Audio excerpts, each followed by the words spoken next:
as três perspectivas da morte. Número 1, morte espiritual. 2, morte física. 3, morte eterna.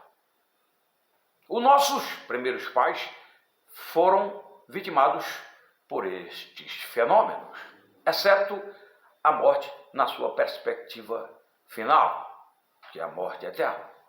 Porque Deus interveio em favor deles, usando de misericórdia e graça, providenciando peles de um animal para vesti-los e protegê-los da sua nudez.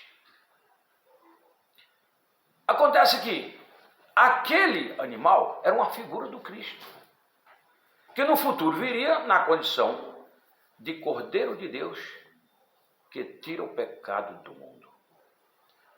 O Cordeiro de Deus que justifica o homem, que veste o homem com as vestes da justiça. Não é por acaso que a Bíblia diz que o Cordeiro foi morto antes da fundação do mundo. Ou seja, ali estava um tipo do Cristo que viria no futuro. Quando Adão, ele providencia folhas de figueira para se cobrir, ali estava mostrando o tipo de tentativa de salvação, justificação pelas obras. Não funciona. O homem é salvo gratuitamente através daquilo que Jesus fez por ele. Uma vez crendo, ele recebe a salvação, ele é justificado, ele é perdoado e assim por diante. Efésios 2, versículo 8. Porque pela graça sois salvos mediante a fé. Isto não vem de vós. É dom de Deus. A primeira morte, portanto, de caráter espiritual, aconteceu automaticamente. Quando Adão ele peca, ele se esconde. Já evidenciava o processo desta morte, o princípio desta perspectiva de morte. Aí Deus, depois de expulsar eles do jardim, essa morte espiritual é consolidada, uma vez que a morte espiritual é esse afastamento do homem diante de Deus. Enquanto o Adão estava ali em obediência, Deus estava mantendo comunhão com ele. E diariamente Deus se comunicava no virar de cada dia com aquele casal. Depois que o Adão peca, ele agora é afastado da presença de Deus, que representava aquele próprio jardim, lugar de delícias, aquele paraíso. Efésios 2, versículo 1 é dito: como é que a frase é mais ou menos assim? Vos vivificou, estando vós mortos em delitos e pecados. Deus deu a oportunidade do homem tornar a ter vida espiritual. Vos vivificou. Através da fé que este homem depositou no sacrifício único, perfeito, realizado por Jesus no Calvário. Esse homem, ele, uma vez depositando essa fé, dando resposta a essa graça, ele passa a ter vida espiritual. O contrário dessa vida espiritual é uma morte espiritual, onde uma ruptura prevalece naquela relação entre o homem e Deus. O homem fica desconectado. Por isso que 3:23 aos Romanos é dito que todos pecaram e destituídos estão da glória de Deus. A morte é sempre nesse sentido de separação, de afastamento. Morte espiritual, o homem está afastado de Deus. Isaías 59, versículo 2. Os vossos pecados fazem separação entre vós e o vosso Deus. Romanos 6:23. porque o salário do pecado é a morte. Então a morte separa o homem de Deus, espiritualmente falando. Quebra esta comunhão. Jesus veio reparar, através do seu sacrifício, esse dano provocado pelos nossos primeiros pais quando pecaram, quando caíram em pecado e rebelião diante de Deus.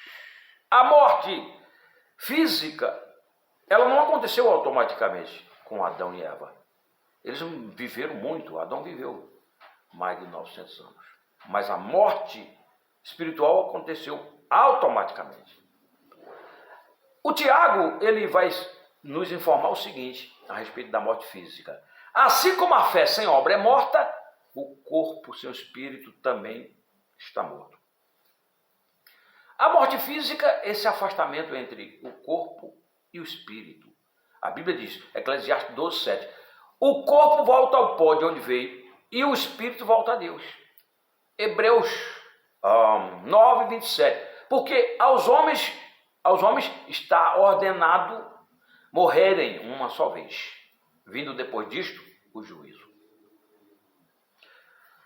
A morte física, ela é necessária, de acordo com o ensinamento de Paulo, para que o corpo, por ocasião da ressurreição, seja glorificado, daqueles que morreram em Cristo.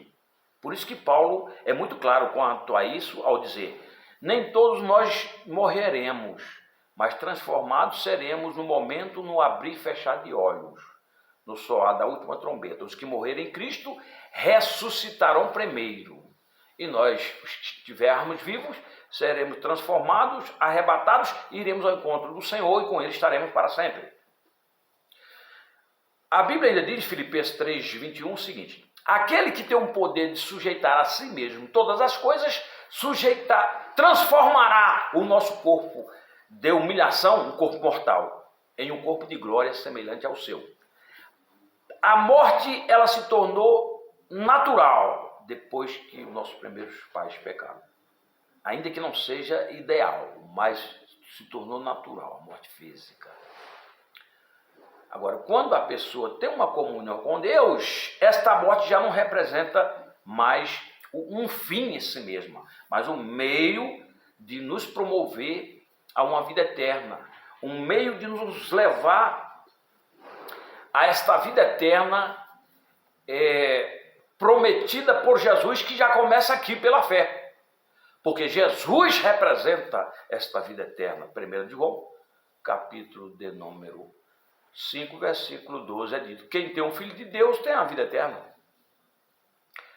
Muito bem. Então, a morte física diz respeito também a essa separação. Finalmente, a morte eterna, descrita no Apocalipse 21:8 como a segunda morte. Lá é dito, mas quanto aos covardes, aos incrédulos, aos abomináveis, aos homicidas, aos idólatras, aos feiticeiros e a todos os mentirosos, a parte que lhe cabe é o lago que arde com fogo e enxofre, a saber, a segunda morte. A segunda morte é só para aqueles que vivem uma vida desconectada de Deus agora, como incrédulos, como idólatras, como mentirosos, como assassinos, e se recusam a se converter. Porque a Bíblia nos chama a atenção para que o homem se volte para Deus enquanto ainda está respirando, porque enquanto a vida, a esperança. Eclesiastes 9:4 é dito que mais vale um cão vivo do que um leão morto, porque enquanto há vida, a esperança. Ontem eu fui mais uma vez ao enterro do amigo meu, vizinho aqui. No domingo conversei bastante com ele, um senhor novo, 46 anos, caminhoneiro. Foi trabalhar na segunda-feira, deu uma parada cardíaca. Na terça-feira, a mulher dele me informou e pediu para que eu fosse lá na quarta, que foi ontem, para poder levar uma palavra, ministrar uma pregação lá, por ocasião daquele momento fúnebre. Lamentável, mas a gente nunca sabe quando é que nós vamos partir, porque somos mortais. Agora, se nós mantemos essa espiritualidade, essa vida de comunhão com Deus, a morte já não nos assusta mais. Então está aí as três perspectivas de morte. Sempre no sentido de afastamento e não de aniquilamento.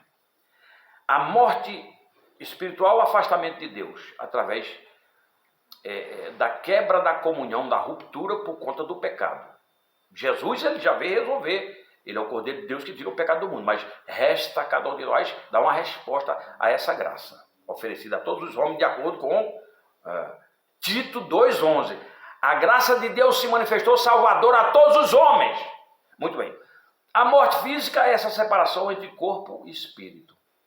O corpo volta ao pó, de onde veio, e o espírito volta a Deus. E a morte eterna é esse afastamento eterno, onde a Bíblia fala, lá em Mateus, o próprio Jesus dizendo: apartai-vos de mim, malditos, para o fogo eterno preparado para o diabo e seus anjos. Deus não preparou inferno eterno, a guiena, o lago de fogo para o homem. Preparou para o diabo. Mas os homens estão indo para lá, de livre vontade. Não querem nada com Jesus. Eles optam muitas vezes até por uma religião. Uma religião não salva ninguém. Quem salva é Jesus. Quem salva é uma pessoa que derramou o seu sangue, o Cordeiro que foi reconhecido desde a fundação do mundo, Apocalipse 13:8, e manifesto no nosso dia por amor a nós. Valério Ponte.